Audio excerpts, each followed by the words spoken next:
দুয়া জাহরার ক্রাশের নাম বাবর আজম। পাকিস্তানের এই ব্যাটিং তারকাকে ভীষণ পছন্দ দুয়ার। তার হৃদয়ের বিশেষ জায়গাটি যে বাবর আজমের জন্য সংরক্ষিত সেটাই জানিয়ে দিয়েছেন তিনি। Pakistani talk show the night show with আওয়াজ সামুতে হাজির হয়ে অকপটে স্বীকার করলেন বাবরের প্রতি তার দুর্বলতা প্রবল।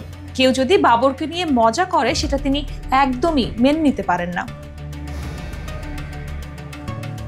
পাকিস্তানের উঠতি অভিনেত্রী, মডেল এবং সামাজিক যোগাযোগ মাধ্যমের ইনফ্লুয়েন্সার দুয়া জাহরা। ২৬ বছর বয়সী এই সেলিব্রিটির কাছে জানতে চাওয়া হয়েছিল, এমন কোনো ক্রিকেটার আছেন যিনি আপনার ক্রাশ? দুয়ার উত্তর, হ্যাঁ, একজনই আছেন, বাবর আজম। তাকে আমার অনেক বেশি ভালো লাগে এবং লোকে তাকে নিয়ে ঠাট্টা করলে সেটা আমার ভালো লাগে না। কেউ তাকে নিয়ে বাজে কথা বললে সহ্য হয় না, মনে হয় হৃদয়টা ছিঁড়ে গেল। বাবরকে দুয়ার কত ভালো লাগে সেটা বোঝা যায় তার আরেকটি মন্তব্যে। জানতে চাওয়া হয়েছিল আর কোনো ক্রিকেটার কি তার ভালো লাগে কিনা। দুয়ার সোজা সাপটা উত্তর, আর কোনো ক্রিকেটারকে আমি পছন্দ করি না।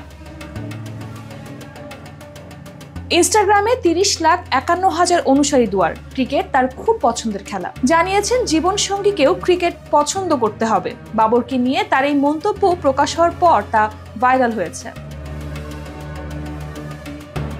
বাবরের সামনে এখন চ্যাম্পিয়ন্স ট্রফির চ্যালেঞ্জ। ১৯ ফেব্রুয়ারি থেকে শুরু হবে ৮ দলের এই টুর্নামেন্ট। করাচিতে উদ্বোধনী দিনে নিউজিল্যান্ডের মুখোমুখি হবে স্বাগতিক পাকিস্তান। এই গ্রুপে পাকিস্তানের ৩ প্রতিদ্বন্দ্বী ভারত, নিউজিল্যান্ড ও বাংলাদেশ।